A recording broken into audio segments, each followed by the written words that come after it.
Messi. Oh my goodness. Oh my goodness. Just when you think he's done everything, he comes up with something even more special. Nani. Oh, wonderful! What a goal! And what a time! In what a place! What a player! Rolling for Vardy. Onside. Jamie Vardy!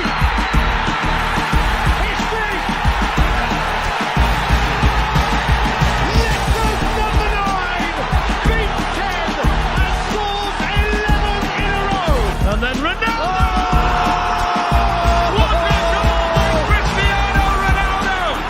City are still alive here. Balotelli, Aguero!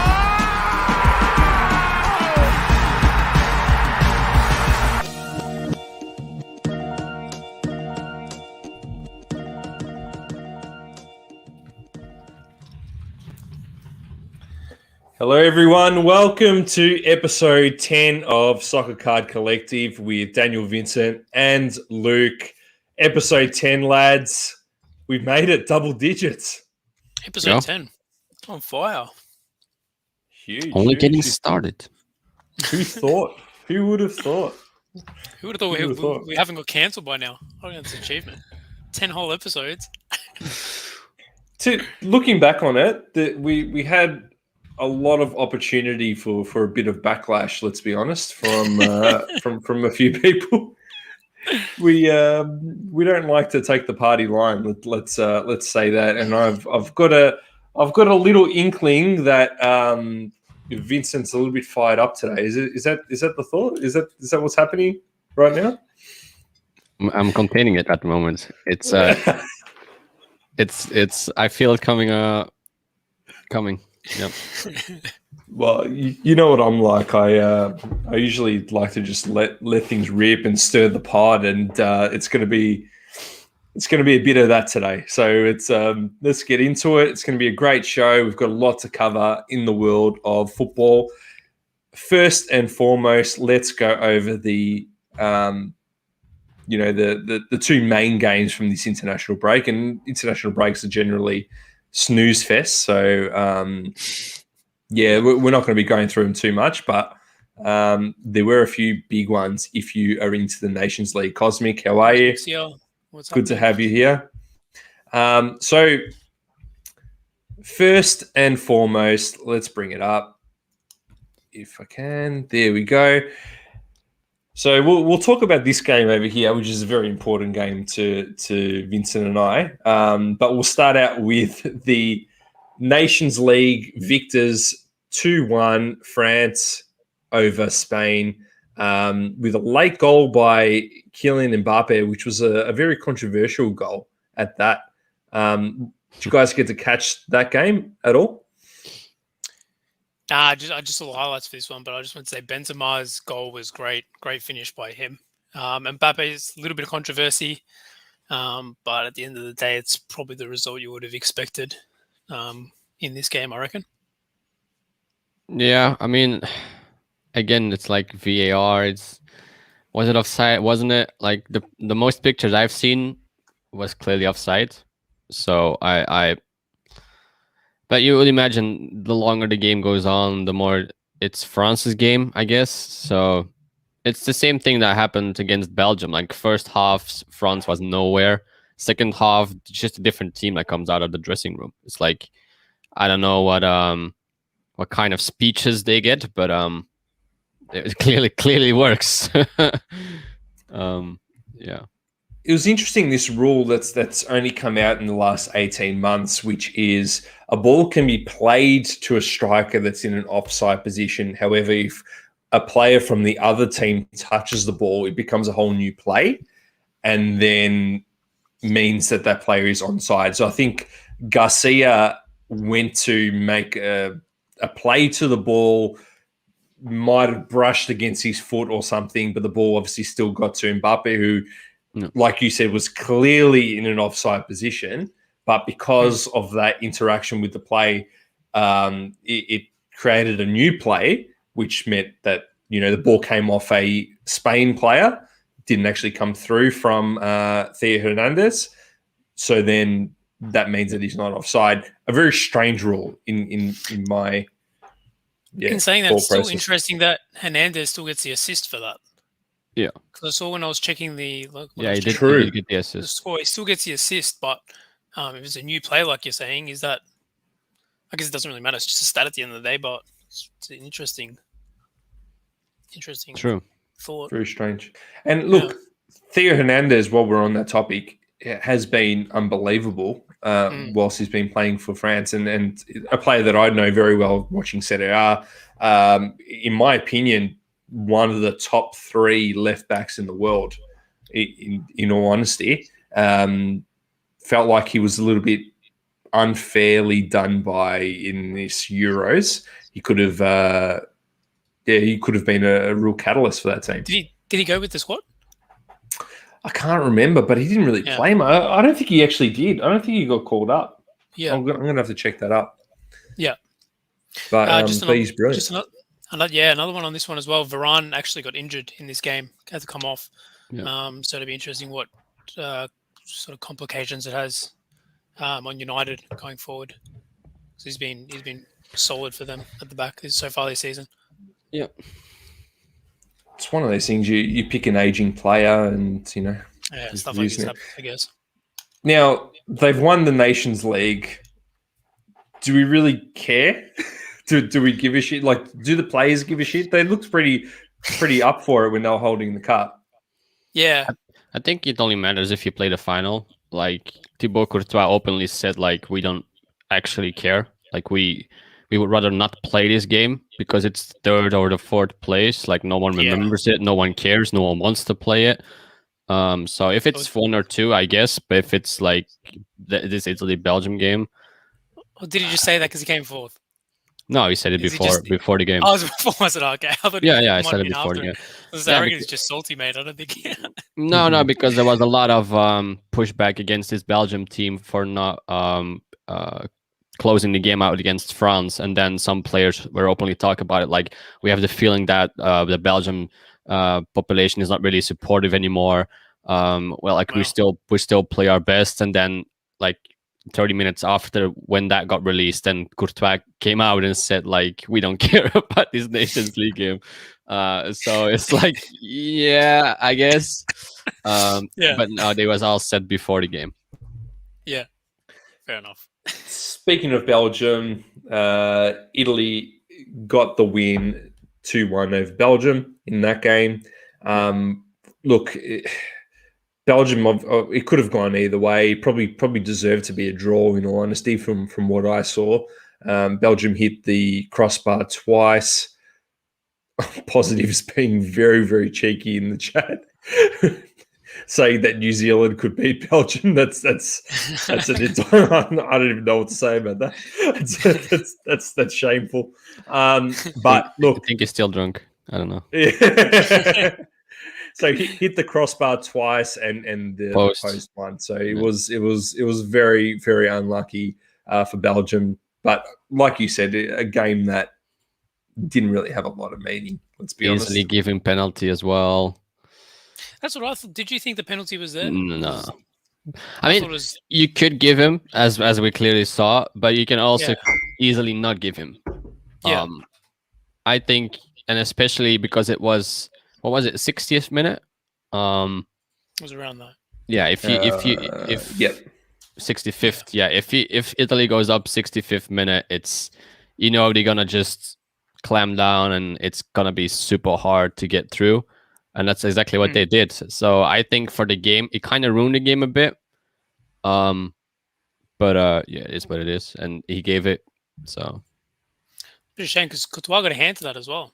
The penalty. Yeah, that as well. Yeah, it was not a very good given penalty. And as you said, like his hand wasn't strong enough to really catch it. But need some luck as well. Like if you hit the woodwork 3 times, I guess you're out of luck in that game. Belgium definitely had a lot of chances from what I saw. And especially with the team we had. I mean, look at Van Aken, Batshuayi, Salamakers. Tielemans wasn't good. Carrasco tried. Witsel was just Witsel. So It's not even our best team. Then Kevin De Bruyne came on, Ketlade came on, Hazard wasn't there, Lukaku wasn't there. So with this team, I think we did an okay job, considering that easily giving penalty, hitting the woodwork 3 times. So I think it's but still, I mean, it's all fancy as you say it like that. But Italy played it the smartest. Italy played it the best. They had really periods where they were just making a fun of Belgium, like getting the ball from left to right, like triangles everywhere, diamond shapes everywhere. Like they were really bossing. I think who was it? Pellegrini gave 3 nutmegs or something. It was like, yeah. It's crazy. He's been unbelievable this season, Pellegrini. I've been very, very impressed. Barella as well has been an assist king, and his goal was just unbelievable on the volley first time. A lot of force hitting the back of the net. Yeah. It was really interesting. What I was looking at was these two in the back line, Acerbi and Bastoni. Acerbi has been around for a little while. Bastoni's a new kid on the block. Without those two, Bonucci and Chiellini, it was good to see these guys getting a run. And also your boy Raspadori up top did an okay job. Not too bad. Yeah, Not too bad. 1 or 2 chances. But I mean, playing against Belgium Nations League for a 3rd spot, which is top 3, I think he did a good job. Yeah. And you did mention before I actually get the next game, just in a second, but you did mention about the Belgium team, the Belgium fans not necessarily supporting the team. What's that all about? The only thing we hear when we turn on the television is this Golem generation. It's like people don't understand where we come from. We are so used to like hearing another win, another victory for Belgium, another 7-0 win, another 3-0 win. Lukaku scored 3 goals again. That we forget where we come from. I mean, we are first in the rankings only since 2015. Like before that, we were 71st or something for a while. It was like we were way down. Like where we used to be, it was like nowhere near. And now we have like a good team. And Kevin De Bruyne said after the Italy game, he openly said, like, if you play against a team like Italy or France, you're going to play against 22 very talented players. And we are just Belgium. We don't have 22 very talented players. We have some very talented players and we have okay players. But if you play against a team like Italy, France, you mentioned those two, you just know that every player on that pitch is very good. And that's what Belgium doesn't have. Like if you take Kevin De Bruyne out, Lukaku out, and Courtois out, that's already our main strength gone. But if you take a Benzema out, like there is one that will replace him. Maybe not as good as Benzema, but he will be better than the best one Belgium can put on the field. So he openly said it. I was pretty surprised because it's not really something Kevin De Bruyne would say. But he was right. Like he's honest. He's always honest in interviews, and he was dead on again. If Tielemans isn't on his best, well, who's going to come and replace him? So you know what? I actually think that this is going to play into this next topic very, very nicely, and I think might talk to a little bit of the frustrations that you might be having at the moment in the soccer card world, because you are coming from a country who has produced very, very good players throughout the years, excellent players that have played in the top leagues in the world. You're coming from Europe, obviously, and that's obviously got soccer or football as the number one sport. Yeah. And you've toiled away over the years, and only recently coming into the forefront. Then we have over on this side, the USA, who, with all due respect, has been nowhere ever in terms of football, right? And now they're starting to produce some young good talents that are playing in the top leagues in the world. However, not world class. And we've kind of seen a lot of the commentary come out in the last few days about how, potentially they could be up there with the greats. They could challenge for the World Cup, right? And we look at this result. So they won 2-0 against Jamaica, and like Positive said, Pepe with the goals there, and that obviously vindicated a lot of people who have been buying his cards or spending a lot of money on his cards. And then this result against Panama, which I do respect. They did have a lot of players out, do understand. However, any team that USA puts on the park should be beating Panama. Yeah, there shouldn't even be a question about that. And I don't care who the coach is, what formation, anything like that. They still had Musa, who's supposed to be a great player. Weah is supposed to be great. Acosta's supposed to be really good. McKenzie too. Mackenzie's good as well. Absolutely. So what's gone on there? What's the thought process? Go for it. I mean, again, I think people forget this is only the United States national team. I mean, we're talking about, I think it was the youngest selection or something that is going to be at the World Cup. Well, if they make it. I think it was one of the youngest selections out there, or Spain, somewhere on top. It's like people forget. Obviously, people want them to do well because a lot of these young American guys have a lot of hype behind them. But it's just the United States men's national team that we're talking about. And well, let's not downgrade Panama. They're at the moment third. They have the same amount of points as the United States men's national team. They scored 2 less goals and conceded 1 less. Yeah, here we go. So it's not like they're a crap team, obviously. Well, if you look at the other teams, well, Jamaica, Honduras, El Salvador, yeah, it's not like your greatest opponents. But it's not like Panama is better than Canada at the moment. So, and everything I read about this coach needs to get fired, and it's obviously not working. It's like this coach has a 70% win ratio with the United States men's national team going back to 2018. Like he only lost like 7 games out of 40 with this team, and all of a sudden now he needs to get fired because they lost against Panama. It's like it's such an American thing to do, like fire a coach with 70% win ratio. It's like what do you want? Who are you gonna bring in? That like someone has 90% win ratio? Is like what are you talking about? That's what I was just about to say there. Like I think people need a sort of bit of accountability and realize sort of who they are.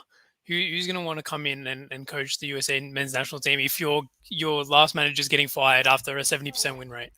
And saying, it doesn't work and stuff like that. It's like, come on. I was actually going to just talk about the Australian men's soccer team. I'll see if I can actually bring it up because we've actually been on an 11-game unbeaten run. Is it 11? I thought it was 7. Is it 11, is it? No, I think it's actually 11. And... So do we start pumping and dumping Rogic now or what? Yeah, and I'll be honest with you. Comparing the teams that US have to go against, I would put Japan above them, right?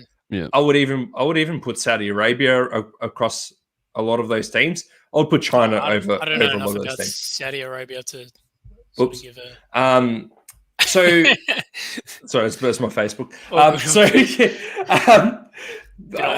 just saying, like on our side, we've got no chance of winning the World Cup, mate. Like we've got nothing, and we openly say that, right? I just feel like there's just a little bit much. It's a little bit much at the moment, and I think there's just a little bit of a disconnect with people understanding the game and wanting the country to do well for their cards. Obviously, I think people think it's the same thing. Well, it's obviously not the same thing.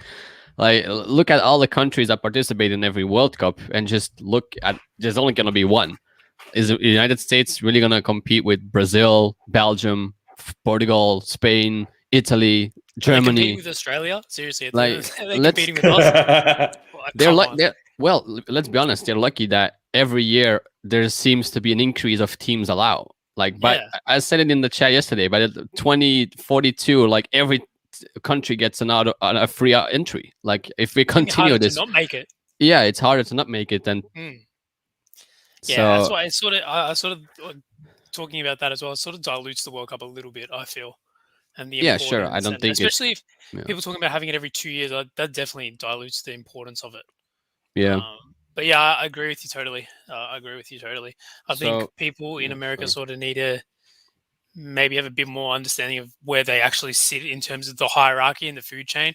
Like if you think about it, you're the top for NBA and basketball and NFL because no one else really plays it and stuff like that. But when it comes to international sports like soccer, I think you got to maybe have a bit of a look elsewhere before you start rating yourself this highly.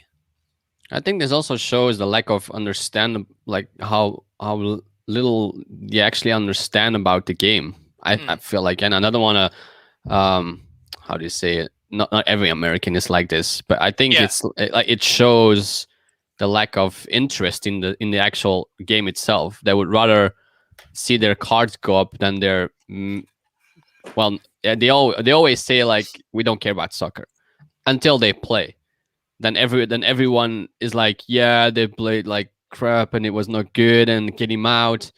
It's like, have you actually watched more than one game? Like, was this the first game you watched? Because they were playing pretty well. I mean, they beat Jamaica, Honduras, they drew against Canada, against El Salvador, they beat Mexico. So it's like, it's not because you watch one game and they lost without a one shot on goal. Like, how many times do we see that? Like Real Madrid putting no shots on goal. Even a team like Barcelona, sometimes Bayern Munich, even PSG with Neymar, Messi, Di Maria, and Mbappe, 0 shots on goal. Like, I think it's also the hype machine of the Instagram pages about the United States men's national team. Like, as soon as a guy steps on a pitch and it's his first game, it's on there. Like, oh, he makes his debut. The same with the guy that just scored his second MLS career goal. It's like, calm down. He just scored his second career goal in the MLS. Calm down. And we've seen that over the last, 6 months? First, he had Hoppy. Then he had Weah. Now it's Pepe.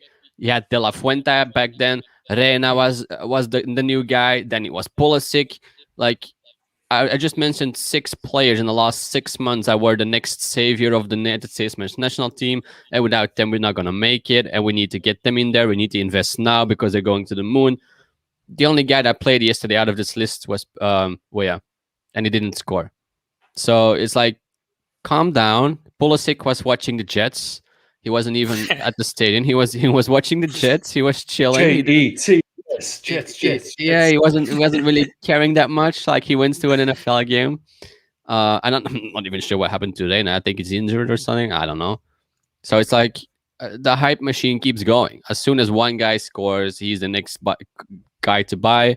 And at the end of the day, they might not even make the World Cup. So, well, they probably will. But just calm down. It's okay. You're not gonna miss any of these players' peaks because they just scored 1 goal. It's okay. It will come down. I was listening to the Lucas Tigers Bronze podcast the other day, and there was a big conversation about how much do collectors actually watch games. Like, if you were to put a percentage of soccer card collectors that actually watch the game, do you think it would be more than 10%? What do you mean by watch? What do you mean by watch the game though? Sorry, I'm talking my mouth full. But it's all right, man. It's all good. It's going to come out really good on the pod. So yeah, I mean, like, not the highlights. Just say extended highlights, or watch the game. Watch the whole game. At least 1 game a week. Oh, yeah, I would say 10 or less even. 1 game a week, a full game. Yeah, I would say 10 or less. Yeah, I'd say definitely 10 or less. So think about this, right? How easy, and I'm telling you, this is not me. This is Andrew Goldberg was saying this, and I think it's 100% correct. The way that you can really advance in soccer cards if you were to actually put the time and effort into understanding the game, you're better than 90%. You're in front of 90% of the other collectors just by watching games, right? Because I'm telling you, these Pepe collectors are not watching international football. Telling you what, they're not. Majority of the Haaland and Mbappe have never watched the game ever, right? I really, really think that if you do put the time and effort into understanding the game and understanding football as a whole, you are so far in front of every other collector out there. It's not even funny. Like 90% of collectors are not watching the games. I'm telling you right now. So if you really, really think about it, really watch the games, really watch what is appealing, the runs that players make, you can do well. And then you obviously mentioned that in the past you invest in so rare. Then that's a whole different kettle of fish. The question really becomes: do you need to watch these games to be like to buy and sell in the?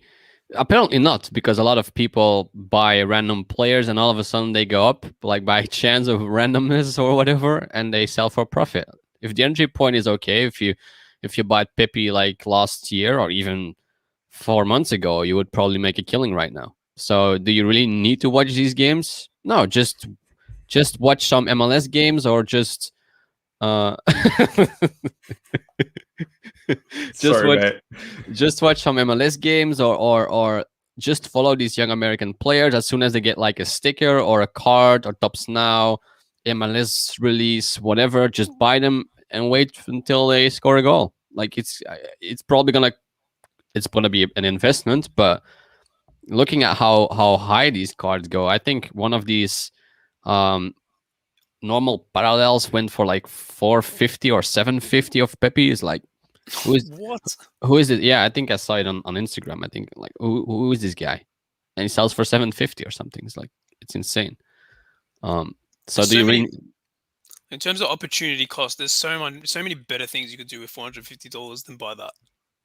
Wow, so many. Yeah, I guess, but there's someone out there that thinks Pepe is going. I don't know, is going places. I don't know. But, maybe. But... In saying that though, if you're a supporter who say doesn't watch the games and doesn't really follow the MLS, you know how many posts after he scored on and this is say like going back to what you said, the influence of those men's national team pages and just on Facebook and people commenting and stuff like that. Like the power of those, I saw in my newsfeed. Like I'm not American, I don't follow any American men's football pages. I reckon I saw 3 or 4 posts about, Pepe's linked with all these clubs, and it was literally like half the clubs in Europe was on the same photo of him. I'm like, what the hell is this? And me knowing that, sort of knowing a bit about it, and I was like, this can't be legit. I think it was linked. I thought it was linked with Bayern Munich to replace Lewandowski. Yeah. Oh, it was Bayern Munich. There was Ajax on there. AC Milan was on there as well. I was like, what the hell is this? What the hell is this? Yeah. Who's made this post? But the thing is, he could legitimately go to those, be purchased by those teams, but he's not going to be starting 11. Like he would probably be loaned out or something like that, and maybe with experience he could become one of the best. But it goes back to what I said a couple of weeks ago. Do you know how hard it is to become one of the best and be starting in a top tier team? It's not easy, right? And scoring goals in the MLS is a completely different kettle of fish to playing in the top teams. Even playing in second division of that is, Serie B, for example, the championship is better than MLS without a shadow of a doubt. So you scoring a goal in that league is doesn't impress me, in all honesty. But in saying that, like Vincent said, do you need to watch the games? Like, do you just need to understand that Americans will support their people to the death, and they will really, really want those players to do really well, which is a credit to them. That they're very patriotic with that, like. To a fault, they're patriotic. I think that's what it comes down to. But if you understand what drives players and what drives hype, you can still make a lot of money in this game. I think in the short term, yes, I definitely agree with that. For sure. But I think in the long term, you're going to get caught out. you're gonna get caught out when Pepe, you know, goes to Bayern Munich and gets loaned out for 3 seasons and then gets sold to, I don't know, some League Two team in. No, he gets loaned out to someone in the he gets sold to someone in the Championship for fucking £5 million. Like, you're gonna get caught out in the long term, I think. So, like, I definitely agree in the short term, yes, but long term, I reckon you're getting caught out. Every time I hear that name, I can't believe we're talking about a guy like Pepe. It's insane. But I think to be honest, I hope he comes out and becomes like the best striker in Europe. I actually hope he does, just to shut all of us up. Well, sure, I'm still waiting for that moment when every time I say it, he's not gonna do anything, and people say, "Just watch, just wait." Yeah. I'm still waiting for that day for someone to prove Oh, that's me wrong. right. Vincent's never wrong, ever. But then again, I think we're also here with two different kinds of people. Like under one of the comments from these pages we talked about, there was one guy that said, or I'm not going to quote him because I don't know it by heart, but it was something like, the market isn't logical, so why would you try to invest logically? Like, Yeah. we all know, and that's what Dan just said. We all know that as soon as one young American does something, the prices go insane. So why are we overthinking? Like, I think mostly Europeans, because we love the game and we actually watch these games. Maybe we overcomplicate and overthink it. Like, maybe it's the same with Joao Felix. Like, I didn't invest in him because he went from a very attacking team to one of the most defensive teams ever, and he's like a guy that needs space and going forward. That's why I didn't invest in him. And yeah, he had some matches where he played well, and all of a sudden his price goes up by $50. So maybe that's stupid me, but I'm not gonna be in this game of like trying to catch that one game he plays well and try to sell it before the market closes again. So maybe that's just stupid us for not taking those opportunities. That's a great point. Because if you think about it, the market isn't acting rationally or logically. Like, it's just whoever scores a goal gets some attention and then it dies down. And unless you're Benzema or Lewandowski, you never get attention. That's interesting you put it like that, because if you think about it, the way that Americans understand the game, like, I don't want to be rude, or, you know, because I'm sure there are some Americans that understand it on a level that, you know, Europeans would. They understand the game in a simpler sort of form. That's probably because they don't watch it. So why are we sort of overthinking our investments and being like, oh, this guy could, you know, he does this technically, and even investing in, like, if you think about it, the market right now, it values goals and assists, and it values stats on the score sheet. It doesn't value clean sheets. It doesn't value stuff like that. So are we sort of overthinking it, and in that sort of sense, I do agree with you. I think that's a great point. But even saying that, Mo Salah doesn't get the love that he should be potentially getting, right? And I think a lot should be said about the transfer market and how that plays into things, because I think that if you purchased a Sancho, for instance, a year ago, you'd be better off than if you purchased a Mo Salah a year ago, even though Mo Salah is scoring goals week in, week out for Liverpool, because you're going from a base which is Dortmund going over to Manchester United, and you're making money off that hype, as well as the fact that he's an attacking, flary player. You get that, right? But also you will get that upside. That's why it might be better to invest in a Haaland or a Jude Bellingham as opposed to a Lewandowski, right? It's those are strikers that we're all talking about here, besides Bellingham, but maybe there's like an upside that makes them relevant, and you buy and sell based on that, as opposed to a player who's already in the top team, and isn't a rookie, right? It's about understanding, like Vincent said, the irrationality of the market. I think the easiest way to explain this is people are buying Charles Liquet a lot because he scores goals and gives assists for Club Brugge. Like, that's the American part, I would say. The European part is, why does he score these assists, or why does he get these assists to score these goals? Like, we want to understand why like, how is it? Like, what does he do on the pitch to make it work? Americans don't care. Like, all they care about is going to be in the next highlights. That's it. That's all they care about. And I also understand, because they have NFL, NBA, college football, college basketball. They have MLB. They have so many sports to watch, and soccer for them is just now. F1, UFC, golf, I was cricket. just taking I a swing. mean, It's all right. they have Yeah, 25 go on. sports they would rather watch over soccer. So I understand. But then it's like, it hurts. Like, I feel the pain being a real soccer fan than how the market is reacting. Then it's like, it doesn't make sense.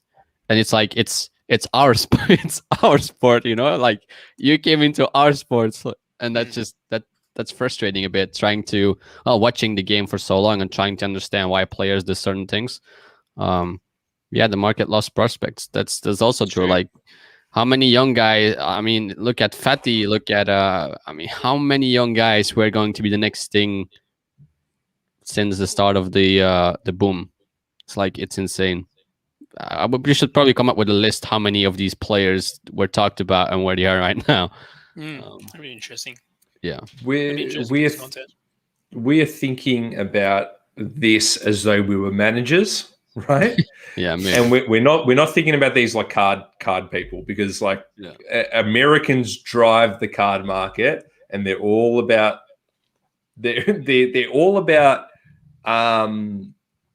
prospects, like Positive said, and the next best thing and the highlight reel, right? That's why, the game, when I went to games in America, it's all entertainment. Like whenever there's a stop in play, there's cheerleaders that come on the field. Like Did you it's go to always an MLS game, did you? not MLS. I've been to NFL, NBA, hockey. Okay. Yeah. I've been to all that, right? Like there's it's just like the psychology behind it. But it's just an interesting thing. It really is, and it's about hype as well. Like that's why Luka Doncic is a brilliant player, but hasn't necessarily won, what he needs to win to kind of make that relevant.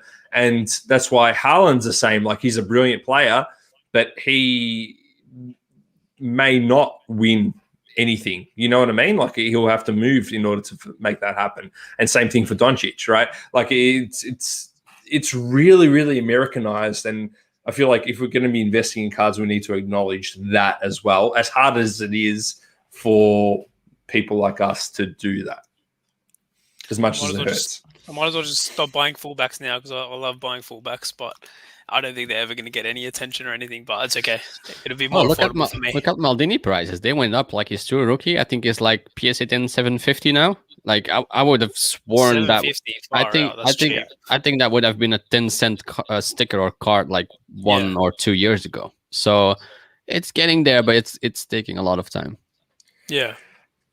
That's probably another chat for another day about nostalgia in Europe and Italians in general.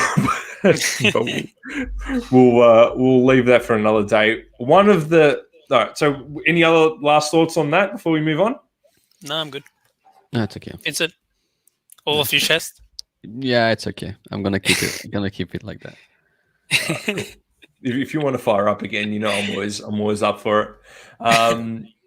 Now, the next big thing this week was Newcastle United being taken over by a consortium of investors from the Middle East, let's say, and they've brought a lot of money to the table.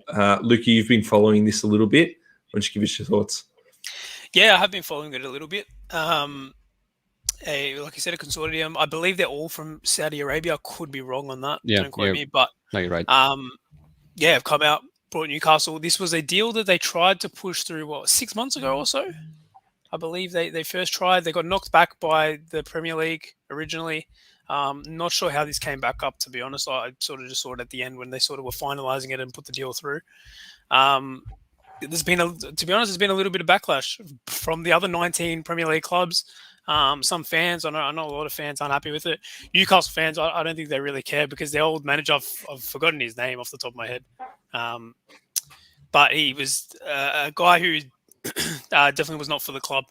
A true businessman who was just making money off the club, really. Didn't want to reinvest, didn't want to sign players. So I know a lot of Newcastle fans are in celebration. And they feel like they deserve it. And, I'm probably not the right person to say whether they deserve it or not.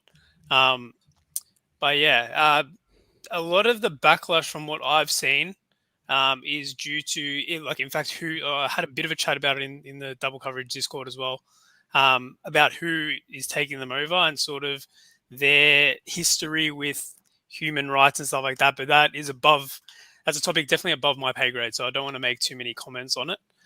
But I just thought it was a bit rich, the other six. We'll say the other 6 Premier League clubs that tried to break away from the Premier League and make their own league to make more money is complaining about another team coming in with money. I thought that was a bit rich from them, but yeah, it'll be interesting to see what happens. How many players on that Newcastle roster are going to stay there? I've seen a few funny memes. It's like literally everyone's gone apart from, say, Maximin, which I wouldn't be surprised. I wouldn't be surprised if that happens. And maybe he'll get a run in the League Cup if he's lucky. But yeah, I think it's definitely, if you're a Newcastle fan, like, I think you're gonna be moving up the table quite quickly from being in a relegation battle right now. You're definitely be moving up there. How quickly they spend this money, and if they even do intend to spend all this money, who knows? I think, Vincent, you were saying as well they want to buy another club in the Championship or the Premier League. Yeah, so this it's basically the PIF. It's the Saudi Arabia's Public Investment Fund who purchased the club for £300 million. So, considering they're worth over 500 billion, it's I guess it's just like some play money, some pocket change. And the one you were talking about, allegedly, that's how I'm going to say it. It's the Crown Prince, the son of Saudi Arabia's king, who is behind a assassination of a journalist who was critical of the Saudi government. While it's never been proven, but those are the guys. That's why there was a lot of pushback, as you said, with human rights and all of that.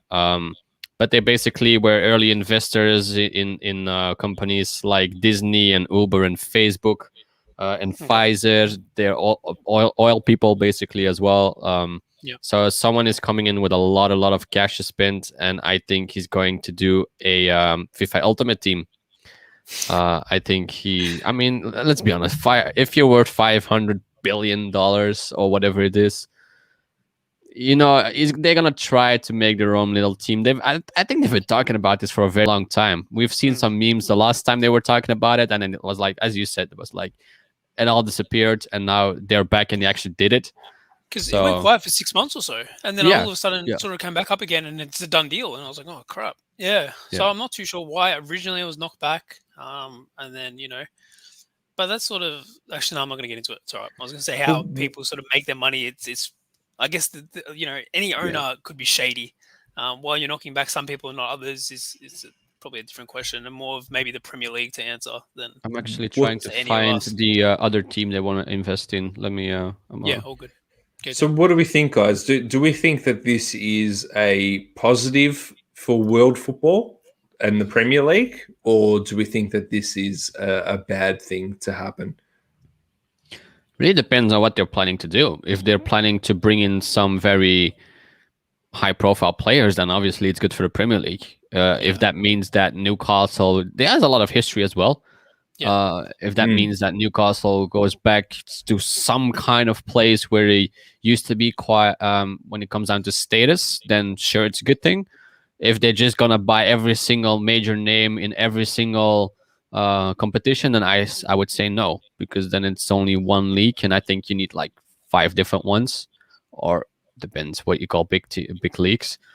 It makes it more interesting. Otherwise, you're gonna have every single Premier League team play against each other every single week, and then they go to the Champions League or Europa League, and they all win again, and then you're all gonna have English sided finals again, and it goes nowhere. So I hope they don't do a fantasy ultimate team kind of whatever. I think that's where fair play will sort of should keep them in line. In terms of who they bring in and how much they bring in, can they get around? They have more money than the system. So it's like PSG. In terms of Premier League, though, if they bring some more big names in terms of the footballing, I think it's going to improve a team. It's going to make it more competitive. They're going to bring in better players to propel them up higher on the table and possibly another title contender with, like we didn't need any more title contenders in the Premier League. We might just have another one now, probably starting from next season. It's one of those things. It's an interesting, because if you were Manchester City supporter, you were really happy when you got taken over, Chelsea as well, and you could even say that in terms of support, Newcastle supporters could be more numerous than both those teams potentially. Yeah, that's the type of history that they've got. So that's why what you're saying is that they deserve it or whatever. And it's just, the other team shouldn't really complain that much because they weren't complaining when they got taken over. In all honesty, especially if you're a Man City supporter. If you're a Man City, that's a very, very interesting argument that you're making.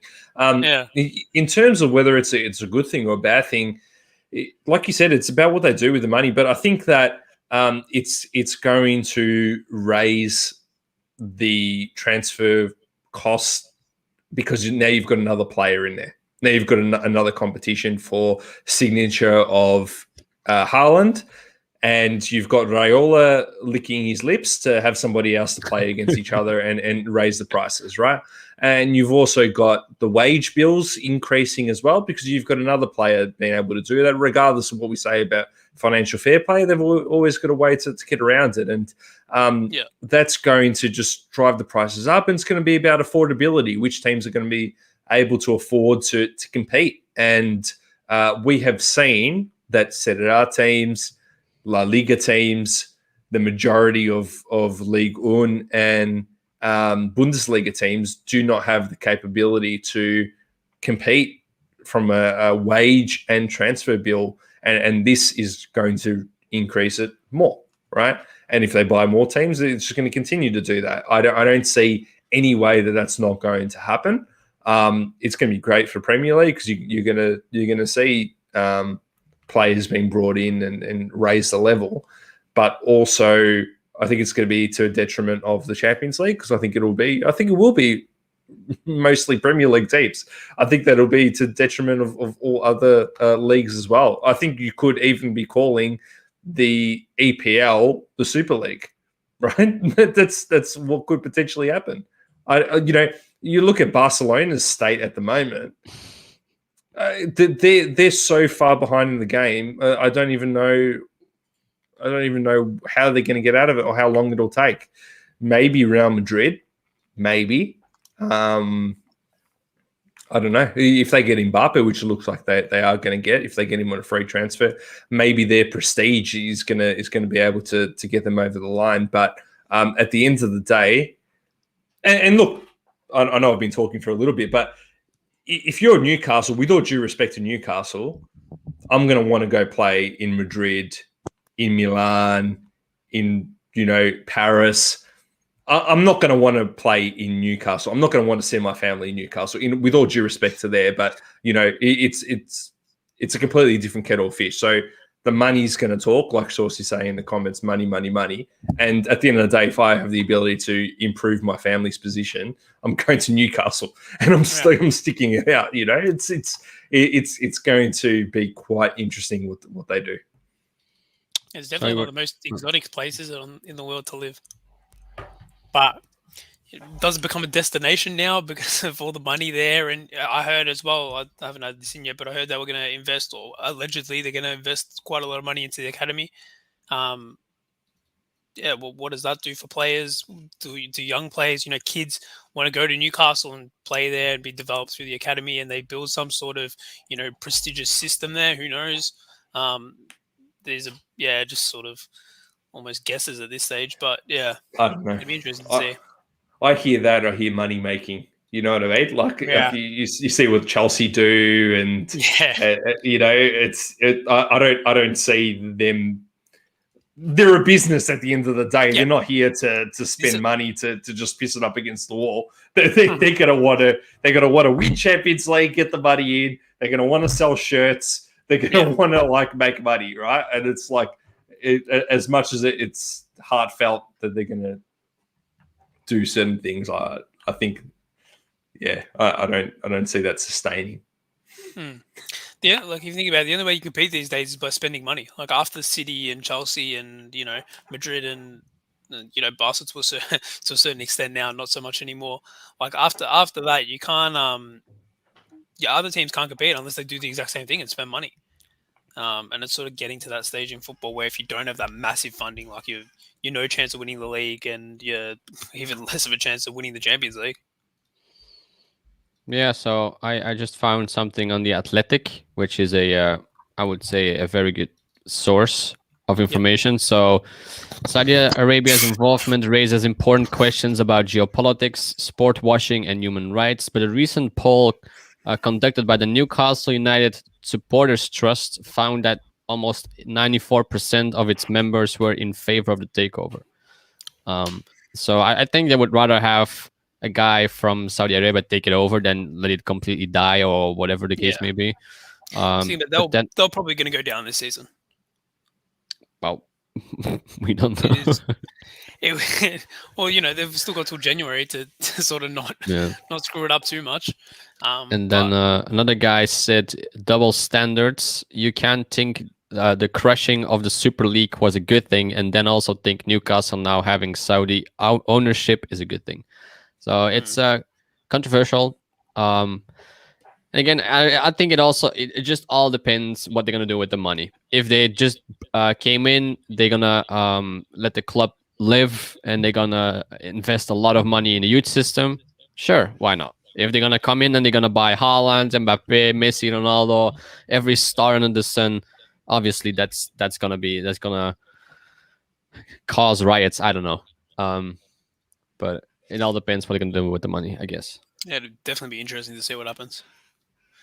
Cool. Some more exciting times for the Premier League, I guess. Newcastle City Champions League final. Is that what you're saying? Next season? Depends. I just think about those Goal movies. You remember Goal? The movie with Nunez and stuff like that. That was. I've seen so many memes of Haaland signing with his jersey. And he's like, I watched Nunez growing up, and now I can't wait to follow in his footsteps and shit like that. How good is the internet sometimes? I love it. Cool. Another really big news coming out was the shortlist or the nominees for Ballon d'Or. I'll try to skip over a lot of these defenders because, look, they're not going to be relevant. But we've got... Well, let's be honest. I mean, Fabio Cannavaro, the GOAT, got it, and I don't think we're going to see another one for a while.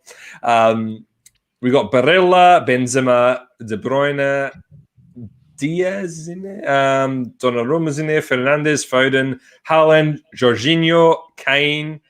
I don't know how Kane got in there. Kante, Lewandowski, Lukaku, Mahrez, Martinez, Mbappe, Messi, Modric, Moreno, Mount, Neymar, Pedri. Yeah, I know. Did they really put Kjaer in there because of his thing at the Euros? Simon Kjaer is there. It's an honorable mention. Yeah, I think so. And Sterling and Suarez. Yeah, what are your thoughts on this list? And give me your tip. If there's Benzema, I'm just looking something up. I don't know, man. It's I mean, obviously everyone you expect to be in there is in there. Yeah, Mbappe is in there, Messi, De Bruyne. Is Ronaldo in there as well? He is, yeah. Of course he is. He wouldn't be a Ballon d'Or. There we go. Yeah. Ronaldo, Salah, Neymar, Suarez. I mean, all the big names are in there. So it's not like it's a surprise. Obviously, I always have a bigger list of guys. Like, I mean, Kjaer, with all the respect of what he did at the Euros, but it's not going to win you a Ballon d'Or. Who was that? Sorry, who'd you say? Simon Kjaer. Okay. Kjaer. Yeah. Same with Lautaro Martinez. It's like he has a great season, but it's not going to win you anything. Moreno as well. I think from this list, you can already scrape off like 5 to 10 names who are definitely not going to win it. Like Sterling is not going to win it. Mahrez is not going to win it. Kante is not going to win it. Kjaer is not going to win it. Martinez is not going to win it. Mason Mount is not going to win it. Pedri. Pedri is not going to win it. I think Jorginho maybe deserves it, but he's not going to win it. Even Suarez is not going to win it. So from this list, you can already scrape off 10 names instantly. Modric is not going to win it again. More. I reckon we can knock it down to like 5. I reckon there's like 5 yeah. candidates to actually win it. Yeah, exactly. So it's Moreno. Did you say Moreno? Yeah, from that point, it's anyone's game. Like I think Haaland maybe deserves it, but then again, there's only like the goal scorer is gonna win it. So Bruno Fernandes is not gonna win it. Foden is not gonna win it. Chiellini not. Barella not. Azpilicueta not. Did you say Haaland? Did you say Haaland should deserves it? Does it deserve it? Maybe. I mean, have you seen one more exciting young guy that does what he does on this list? Yeah, but this isn't exciting young player list. This is a Ballon d'Or. Sure, but who's going to win it then, according to you? I put Lewandowski way in front of. Well, he did receive the reward for last season, right? Just recently. What was it? Men's Player of the Year. I would put Lewandowski, and then I would put Messi, and then daylight, and then potentially, and then like you said, Jorginho, just purely based on what he achieved. Yeah, sure. But if it was a young guy, then obviously it would be Haaland. But I don't think it's going to be Haaland. Of course, yeah. I don't think. I think Lewandowski should be the one. Yeah, it broke my heart. Like I don't want to see another Owen shenanigans thing where he got it over Oliver Kahn back in the day. I think it was 2002, where he basically won every single thing that he could have won, and Owen just still got it. So I don't want to see any of that shenanigans. So I want to see Lewandowski win that thing. If it was a young guy, I would say Haaland. Even though I have to root for Mount as well because he's a Chelsea guy. But I don't. Yeah, it's gonna be. I hope it's gonna be Lewandowski. Lukey, what are your thoughts? I reckon Lewandowski's gonna win it. I think Jorginho shouldn't be slept on just because of how much he achieves last season. He won everything. Euro, Champions League. Was he UEFA Player of the Year as well? Yeah, I believe so. Like yeah, I think it was. Something like his season was great in terms of what he won. Go up a little bit. A defender pick here. Ruben Dias was great last season for City. Is he Ballon d'Or winning caliber? Probably not winning, but it'd be close if we're basing it just on the season. Maybe not what happened at the Euros. Ruben Dias was great. Chiellini won something as well. So did Barella. Barella had quite a good season from what you saw, Dan. So you probably watched more Barella last season than I did. Yeah, it's probably good for a mention, but I mean, he's not coming anywhere close to winning. Yeah. Benzema. If this was based on right now, I reckon Benzema's close to winning it. Based on True, right now, he's on fire. Yeah, but yeah, Lewandowski for me.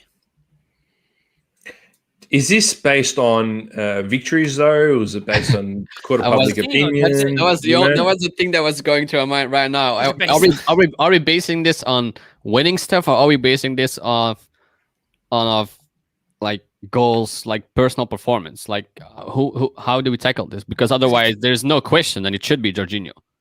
Yeah. Champions League, Euros, Player of the Year. What was it? So then there's no question. But if it's not about winning stuff, then I think Lewandowski, like he broke all-time record in the Bundesliga, right? Yeah, last season. Yeah, I'm gonna put it out there, right? If it's stats, Lewandowski. If it's victories, it's obviously Jorginho. But if it's a combination of both, it's got to be Messi. Like he's won the Copa America. He had great performances. Like he didn't have Lewandowski performances. Yeah, he didn't win as much as obviously Jorginho. But is it a combination? I would say Messi. That is a good shout. I don't know. I can't disagree with that. I don't know. Even though I'm pretty sure everyone knows my stance on Messi, but you can't disagree with that. If you're going the median of those two, or the middle of those two, it is basically Messi's season. Yeah, well, blow my mind there a little bit. Sorry, mate. So is that the top three then, or is that depending on what they base it off? That's probably my top three. What would be yours? That's the logical way to look at it. If you want to look at it non-logically, then Haaland wins it. But yeah, I'd probably say values. Yeah, exactly. If you're a card investor, you say Haaland wins this hands down. I'm gonna say I'll go Lewandowski, Jorginho, Messi. But I do see your point. In Messi doing a bit of both. But yeah, it'd be interesting to see who wins this. Really, what do you reckon, Vincent? I'm trying to find the previous top threes for past Ballon d'Ors to see if it actually makes sense, or how they maneuvered it. I could have cracked the code here just quietly. We could see Kante up there. Who knows? I don't know. I think that's again a step too far. No, Too far. Yeah, I mean, who doesn't love Kante? Let's be honest. All right, so you wouldn't be sad if you won it, but would you agree with it? Definitely. All right. So Martinez scored 22 goals, 6 assists, won the Copa America and Serie A, which is good. We have Foden, 13 goals, 10 assists, won the Premier League and the Carabao Cup. I don't think that's good enough. Then you have Mohamed Salah, 26 goals and 5 assists. That's it. Didn't win anything last season. Neymar, 14 goals, 14 assists, won the Coupe de France and the Trophy des Champions. So it's like, that's not good enough. Harry Martinez Kane, actually, right? Up until Syria and Copa America and those 22 goals. Yeah, that's up until this point, it should be Martinez. Harry Kane, 32 goals, 5 assists. That's it. Mason Mount, 9 goals, 7 assists, won the Champions League and the UEFA Super Cup. Barella, 6 goals, 13 assists, won the Euros and the Serie A. Then Ruben Diaz, 1 goal, 2 assists, 25 clean sheets, won the Premier League and the Carabao Cup. But that's a defender. Are we really going for defenders? I don't think so. I don't think he's winning it, but I think if it was the defender's trophy, I think he's definitely winning it. Chiellini, 2 assists, 9 clean sheets, won the Euro 2020, Coppa Italia and Supercoppa. So he won more than Diaz, right? Donnarumma, he's not going to win it. Kevin De Bruyne, 12 goals, 14 assists, won the Premier League and Carabao Cup. Cristiano Ronaldo, 35 goals, 4 assists, won the Coppa Italia and the Supercoppa. Erling Haaland, 41 goals, 13 assists, and won the DFB Pokal, which is obviously a great achievement. Romelu Lukaku, 30 goals, 8 assists, won the Serie A, so that's not going to be enough. Kylian Mbappé, 35 goals, 14 assists, Nations League winner, Coupe de France and Trophée des Champions. Benzema, 34 goals, 13 assists, and won the Nations League. Kante, 1 goal, 1 assist, won the Champions League and the Super Cup. Jorginho, 5 goals, 2 assists, Euro 2020 Champions League and Super Cup. And also Nations League. Oh, no, not Nations League. Sorry.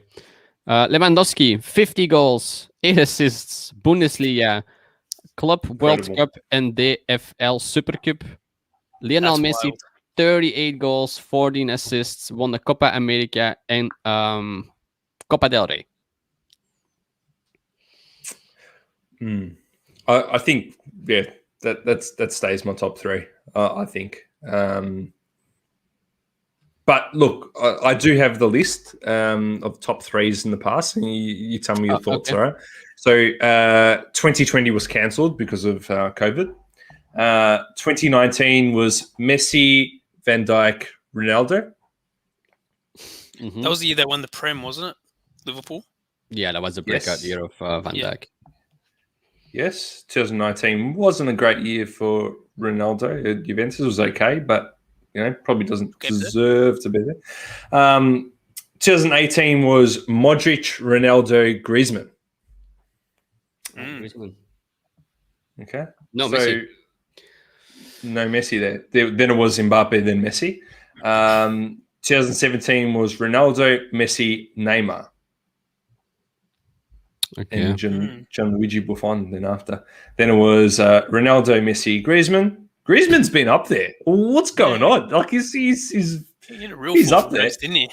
I didn't expect to see his name pop up a few times. Oh, bro, he was lights out for Atletico, and he was doing pretty well. I think he had like golden boy thing in the World Cup or Euros for France as well. So I don't know why people think he's not good, because he is. And then look, from there, it's just dominated by Messi and Ronaldo. Like, you know, I'm not going to even bother going through it. Got Messi, Ronaldo, Messi. Then 2013, Ronaldo, Messi. 12, Messi, Ronaldo. 11, Messi, Ronaldo. This is incredible. 2010, Messi, Iniesta. Okay, so Ronaldo fell down the pitch. I just can't believe this. Messi, Ronaldo, Messi, Kaká, Ronaldo. There you go. Kaká. It's a pretty unbelievable era we've lived through the last 10 years of their dominance. It really is. It really is. So who's going to win it? Lewandowski. I think we all agree. Lewandowski, Jorginho, Messi. Yeah, I think that's a good list. Cool. But tell you what, I don't mind Martinez as well in there. Yeah, now that what was it? Think about it, he had quite a few goals. They won the league. They won the Copa America, which probably isn't as prestigious as winning a Euro. Yeah. I'm sure some people would say winning the Serie A might not be as prestigious as winning the Premier League or something like that. Some people would say. I didn't say I agree. I'm just saying some people would say. No, come on. That's undebatable. It's definitely the Serie A. I think winning any league is an achievement. I was like, winning any league is an achievement. Maybe League One, maybe not so much, but winning the other four, or maybe not even La Liga these days, to be honest. Look, if you're sleeping on Martinez right now, go check out his stickers and his cards, because you really should not be sleeping on him, because he has just been on a trajectory which is only up, and performing on a daily basis for Inter. Had a cracker season with Lukaku next to him, and he's continuing those performances with Dzeko as well. He's a brilliant player. The one issue that he had was that he was trying to boot the net off the actual goals with every single shot that he took, and that obviously you sacrifice accuracy with that.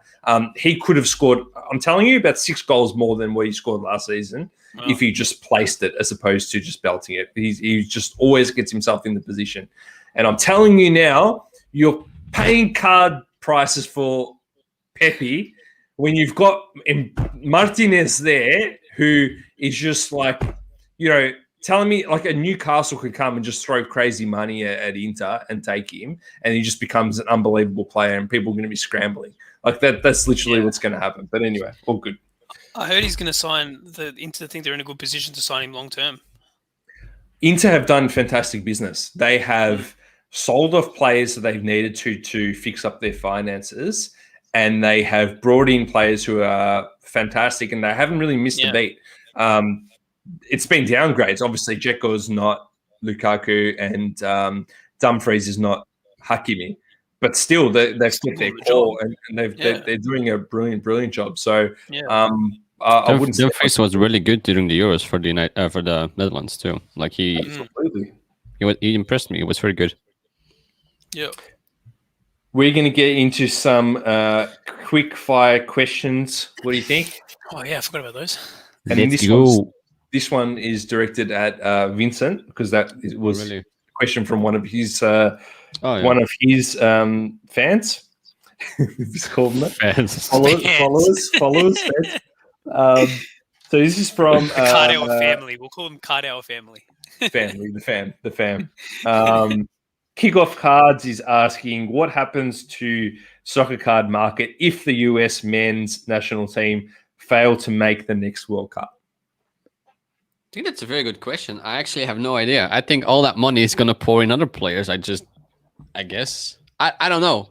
I really don't know. If they don't make it, are Americans going to lose more interest in the hobby, or especially in the soccer card market? I have no idea.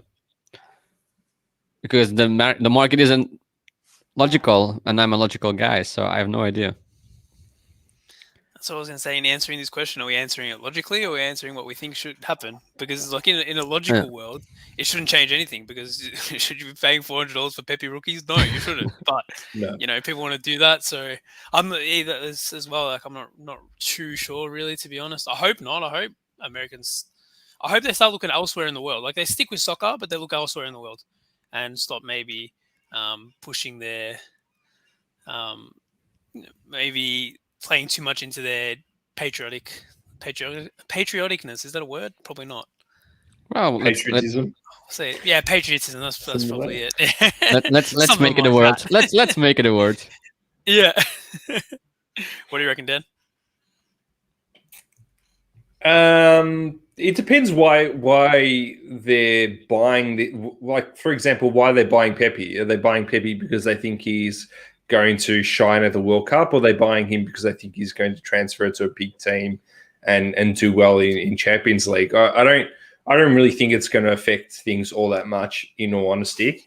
It's probably going to be a blimp, but they still host the 2026. Is that right? Yeah, they're still hosting that, so there's still going to be a lot of hype around it long term. So it might be a small blimp, but I don't think it's going to be anything significant, in all honesty. And they're a little bit delusional if they think they're going to go real deep into the World Cup anyway. So, you know, it shouldn't really matter. But in saying that, I don't think they really have any chance whatsoever of not making this World Cup unless it's an absolute catastrophe. I think it's an interesting thing what you said. Are they buying it because they really believe that Pepe is gonna bring them to new heights, or is it just because they are supportive of the United States men's national team? They want to see highlights, and he is the one that is going to be able to produce it. But so how can you know that so far from what he's shown in the MLS and, you know, a few national team games against Jamaica? You can't. That's what I mean. Like, how can you be betting on him taking him to the next level when he hasn't even played anyone of huge stature?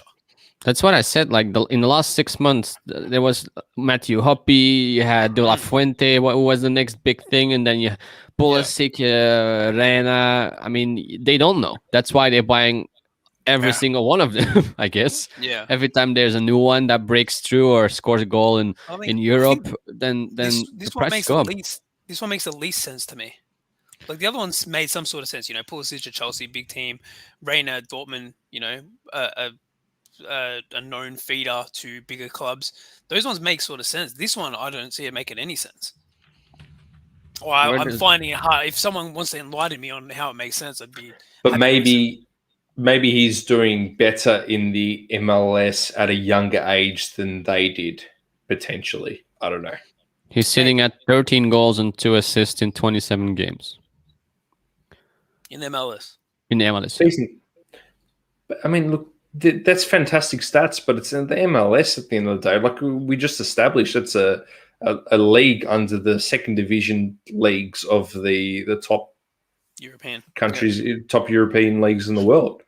Yeah. So in the MLS, he scored 15 goals and gave 3 assists in 51 games. That's his career stat for the MLS, for FC Dallas. I think we should move on before we start getting angry. No, I mean, like, what we always come back to this. So I don't know why. Yeah, but if I told you a stat, right? Just trying to play his game. We're just absolutely slandering him every week. It's always Vincent's fault. So yeah, blame me. It's okay. I can take it. Blame the Belgian. So, like, if I told you those exact stats that Vincent just gave for a random player in Serie B, right?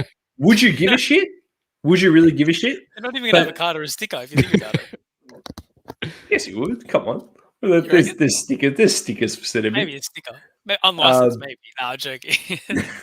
Yeah, but it's a sticker. No one cares about stickers anyway. Yeah, exactly. It doesn't matter. But you're right. Sorry. You're right. Yeah, you're right. I get what you mean. You know what I mean? But it's supposed to hold more weight. Right, like my club. I'd love to have someone in the comments that just disagrees with us completely, and they can just come at us, and because we agree too much on this show, don't we? I love that. Just have someone in the comments just absolutely ripping us saying Pepe's going to be the next big thing. Stop slandering him. That'd be great. But I like taking the It's, negative, but I really can't on this topic. yeah, I'd like to see someone debate us on this. I'd like to see it. But it's not debatable because it's an irrational. It's irrational. But It's there is irrational. someone that has to debate it. There's someone that has to justify what's going on here. Like there has to be some sort of Yeah, but they're probably too justification, scared. But they're probably too scared because they got 3 people with the microphones about to skill them. That's what's going to happen. They can Cool. come, Anyway. if they want, they can come on. We can send them the Zoom, the StreamYard meeting. Come on. True. Come on. True. Yeah, Nah, we'll see. you're coming into the Sharks tank. Yeah. I'll tell you that right now. I'd respect it. I'd definitely respect it. I would respect it. All right. So next question. Maybe it's also a bet on the MLS that they're producing talents now. Could be. Because he has like FC Dallas is an MLS card, right? So if you want to buy his cards, it's gonna be MLS product. I don't know. It's interesting. According to some content creators, the MLS top scrum MLS is the next good thing to buy, and he has a lot of young upcoming guys. So maybe that's a play. I don't know. But It's an it's interesting one. Yeah. Not for me, no, but I that makes some sort of sense. Much more sense than what I've heard so far. I'm just trying. I don't know. Yeah. So cherry collectibles, you can get a hobby box of MLS. I saw it recently, so it shouldn't be too hard to find. You can get a hobby box for 99 Australian dollars, right?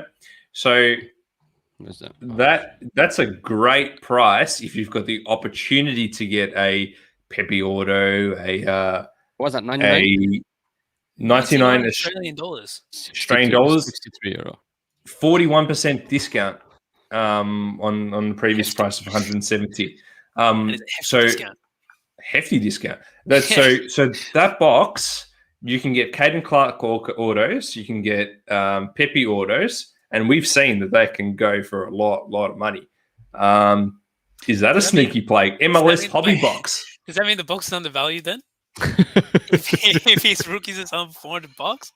Fucking mate, it's $99, mate. Like you rip it for sure. You give it a crack. Yeah, for sure. You get your money back, surely. Even if you get I want to see what a base card of his, just to see what your floor is. To at least get your money back. This is killing it.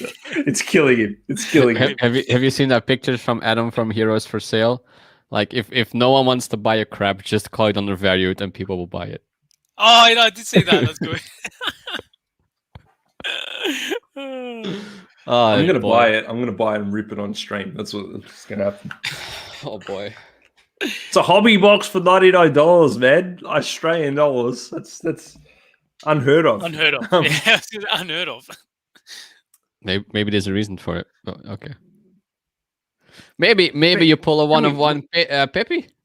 Who knows? No, it's already come out. It's already come out. Oh, has it? Oh, really? That's why it's $99. What do you expect? 1-on-1 Pepe Auto was that one that went for astronomical figures that we talked about. Yeah. Stupid me. I mean, seriously. Anyway, Pepe's got so much airtime on this show, man. Anyway, next up, we've got the next question, which is from Champions of Sport. His question was, thoughts on sticker autos. Do you think they'll bring back on card for future products? Well, if you look at what's happened with NBA and stuff like that, I'd say no. Or they're going to be very few and far between, I think. Sticker auto, with COVID and stuff like that too, in terms of getting the cards to people and getting them back to then put in products and get out. On-card autos is definitely the best thing to have. But do I see it changing a whole lot? Probably no, to be honest. Vincent? I'm not really a fan of autos in any way, shape, or form. So Really? I think it ruins the card. I don't know. Wow, fair enough. Or the sticker. If it's like you went to the training ground and he signed it, I think that's better than just having a company shipped it out. He signed 50,000 of them and shipped them back. It's like it doesn't give me any value or doesn't add anything to the card for me. That's why I think for me it ruins it, because it's just like sitting there like being bored and just signed 50,000 of them. So I From know a it's member- it's from a nice for memorabilia me, but point of yeah, view? yeah, Yeah. it's not obviously it's nice. Yeah. But for me personally, I don't really care about on-card autos or sticker autos, and Fair call. it's just me. I don't know. On-card autos for me are pretty big if you get the right player. Only because I've seen a dime a dozen of Del Piero autos, but that one that I showed you guys before, which Yeah. I'll get for you, might as well for the YouTube viewers. This one here, because I'm such a massive, massive Del Piero fan. He's the reason why I got into to watch Serie A and Juventus and everything. Well, that's huge, obviously. For me, it is, and it's a PC, but also I've seen a lot of his sticker autos that I did have the opportunity to buy, but I passed on all of them. And it's having this, which I know that he actually held this card and actually signed it. For me, for whatever reason, the feeling that I got by holding that card was significant for me. And to be honest, I think maybe more significant than his rookie. I don't know why. It's a weird mental thing for me because he had this. I don't know. He touched it. I don't know. It's strange. It's so juvenile. It does make some sort of sense, though. Yeah, yeah. It makes Yeah, more something. it does. It makes more sense than most of the stuff we've talked about on this show. That's true. That's true. But in terms of whether they're going to continue down this road, I don't think so. I think sticker order is the way it's going to be. It's just so much more efficient for the companies. Yeah. It just makes so much sense. And with COVID and the like, it just makes it more difficult. So I think they're going to continue down that road. But I really think that means that if you can get yourself a on-card auto of these players, I think get it if you can. Yeah. That'd be good. It's also hard, especially if I would buy one or something in that trend. I would buy like more vintage stuff, like a Beckenbauer auto or whatever, and it's hard to verify it or know it's actually from him that he did it back then if he didn't send it to BGS or some kind of company that can authenticate it. So that's why maybe I'm a bit like reserved. Maybe it's like if I buy it, I'm not even sure if it's real. Yeah. So I maybe understand that's that for vintage. I definitely understand that for vintage. Yeah, fair enough. because there isn't any player I would really want an autograph of now. Maybe Messi or Ronaldo, but besides that, there's not any player that really excites me to get an auto. Yeah, sure. Yeah, sure. Like he was one of my favorites. Raul Gonzalez too. Like that would be awesome. David Beckham, but that's gonna be basically I'm not gonna bring Garincha back or well, he's not gonna do that. So I don't know. This one's for you, Luke, from VAR Sports Talk. Obviously, your commentary on this. He just found out that PSA's out of PSA's 39 million graded cards, 0.9% is soccer. 0.9. It's very low.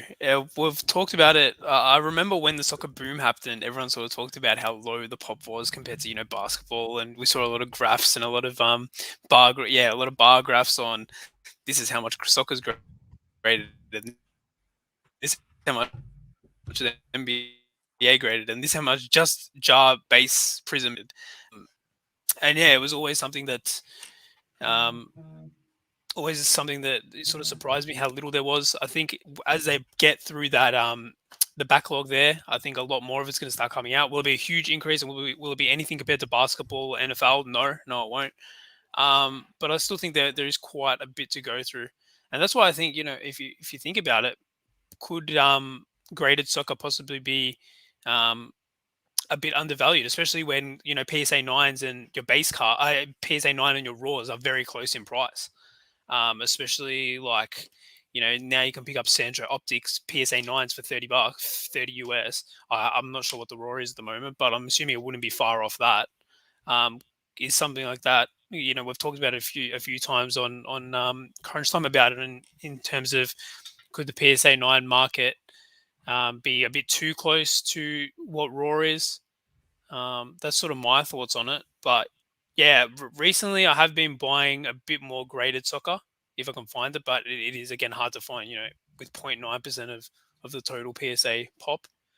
But yeah, it's definitely interesting start. What do you guys reckon? I think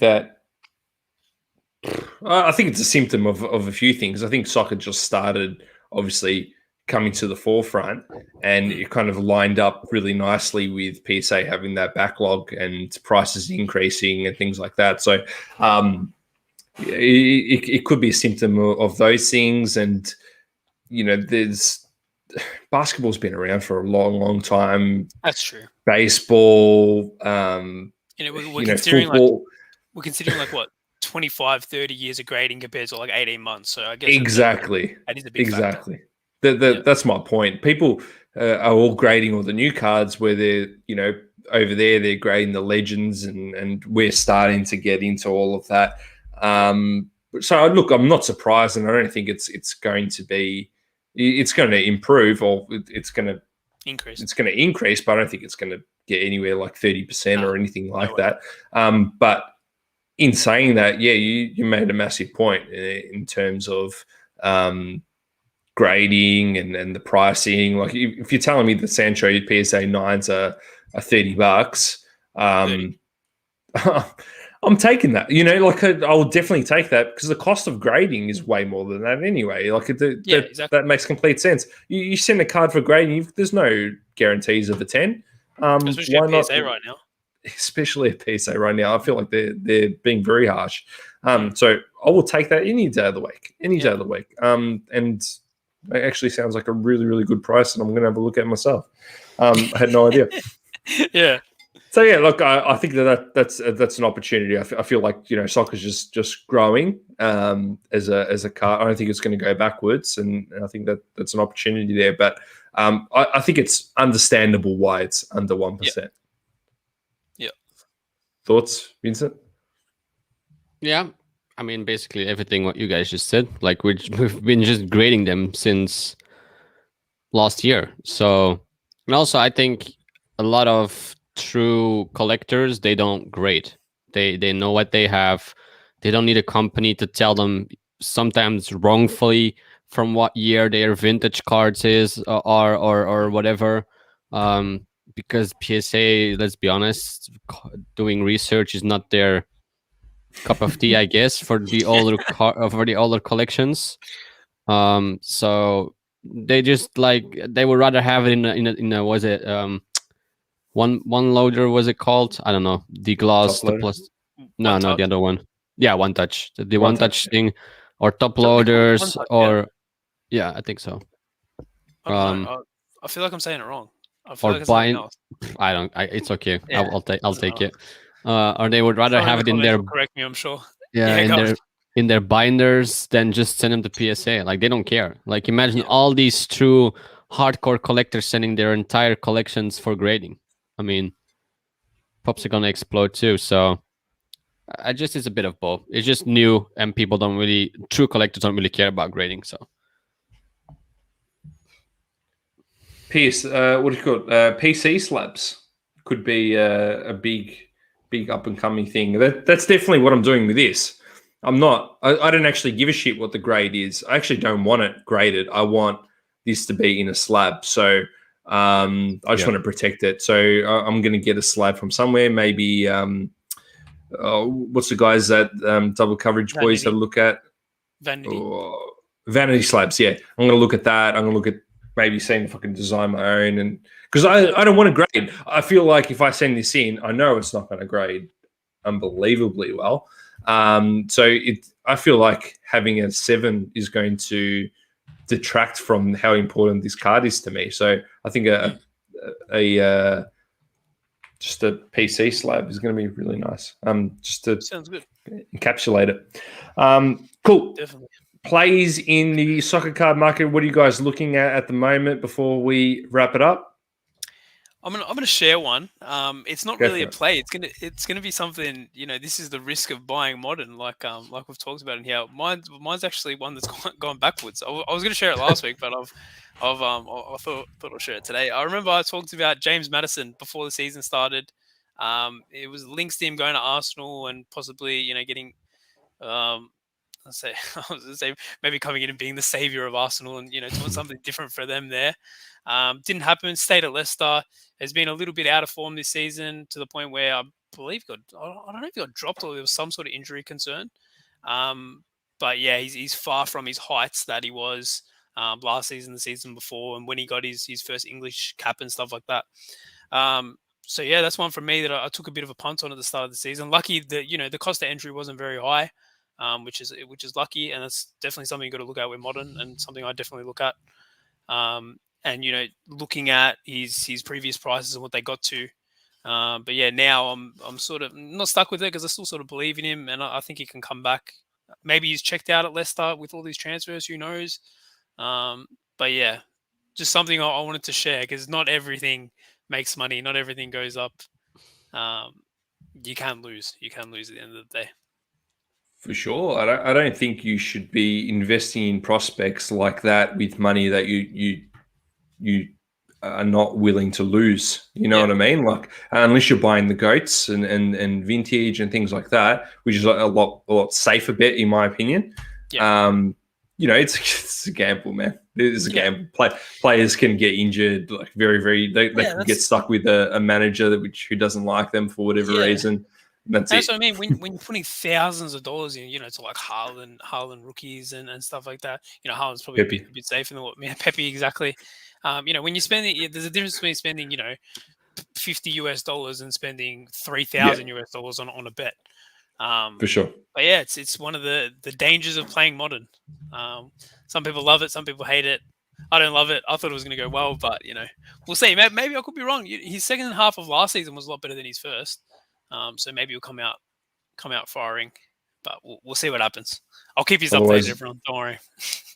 Otherwise, take the L and move on. Yeah, exactly. That's it. Don't dwell on it. Just keep going. Go buy something else. Vincent, any plays? No, not really. No Pepe for me. No, really. It's been quiet from my end. Buying or I've been receiving still a lot of cards in my cards account, but they're not mine. So no place for me. Oh my god.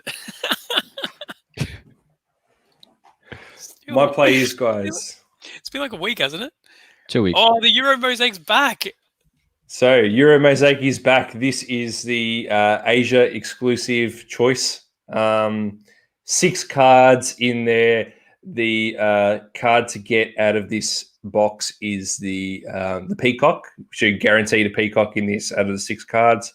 You also have the chance at autos and some really cool. Really cool cards. They're all have a parallel. I believe there's numbered cards in there as well. So I'm really excited to see these get ripped on our break page. Give it a Carnival Hobby Breaks. How many you got? We have 4. So we bought 6 in total. 2 have gone over to Double Coverage Boys, who are going to do a rip. A personal rip on the page. Yes, DDC Peacock is guaranteed in each of them. And if you, because I want to watch. Yeah, definitely watch that. So they're going to be ripping it and doing a bit of a review on these boxes. So they've got 2. We've got another 4 for the break page. So yeah, definitely have a look at what the prices of those Peacocks are going for. If you get a Messi or Ronaldo, well, you can't get a Messi because he's not in Euro 2020. But if you get a Ronaldo, then it's significant. Mbappe, significant as well. They go for big money, and they're just brilliant looking cards as well. I love them. So not overly expensive. It is a little bit pricey. I don't know. 200 American odd is what you could probably get them for, plus shipping. DC's on one now. Yeah, definitely have a look, mate. Definitely have a look. Yeah, jump in, mate. Yeah, Carnival Hobby Breaks on Facebook. Get involved. But yeah, definitely check out the boys ripping it because that's going to be really cool. I've already sneakily saw one of the cards because it did get opened by customs. So I was able to see one of the cards in there, and I'm not going to spoil it for the boys because it's a banger of a card that came out of this. So definitely check it out. Cool. Nice. So they open the whole thing, like packet and all. Yeah, man. They rip the seal. They rip the packet. It just pissed me off badly. Oh yeah, definitely. Don't they have like X-ray shit they can see through? You would have thought so. You see that it's just cardboard in there, for God's sake. We live in the 21st century. Jesus Christ. Apparently not. That sucks. I'm gonna say that. What if you're planning on what if you're planning on not opening that? They basically fucked it for you. Sorry. Well, I mean, that's the thing. Like we bought 6, and luckily the boys were doing it like a personal rip, so they took it. But I mean, I can't break that. I mean, no, definitely not. People are gonna not. They're not gonna buy into a break with a pack that's ripped. Forget about it. Yeah, you know. Happened to me as well. Yeah. Did it really? Yeah, with the BVB boxes, the tops special sets with Dortmund, the one with the black backs. I was planning on buying them and then reselling them later, but the post office boys wanted to do their job so good that they just pushed it down my mailbox. It was completely ripped. It was cracked. It was just sticking. Yeah, it was the box got like ripped, and it stuck out of my mailbox, and there was no way I could resell any of these. It was just complete carnage. Hearing these stories, that's worrying because I sent my first box of my first ever box overseas during the week, and I'm very worried about it now. Let's be honest. Good luck. Good luck. Yeah. I hope. Did you insure it? Yeah. Not to the full amount though, because I was told not to. It's all right. That's on the seller, all right. That's on the buyer, all right. That's not on me. Yeah. I just did what I was told.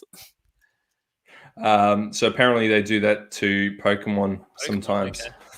I would imagine. Because Pokemon's a beast. Yeah. Cool. Yeah. And on that note, episode 10 of Soccer Card Collective in the books. You can find us on Instagram, Azzurro_cards, Cardhour to check out Vincent's stuff. Also his YouTube channel, and Mast_sports on Instagram as well to check out Lukey stuff. Have a great week from the boys at Soccer Card Collective. Peace out. Thank you for tuning in to another episode of Soccer Card Collective on the Double Coverage Media Network. If you haven't already, subscribe to our YouTube channel and hit that bell icon to know when we go live. Also, feel free to leave a review on the Apple Podcasting app. Thanks for tuning in. Till next time. Peace.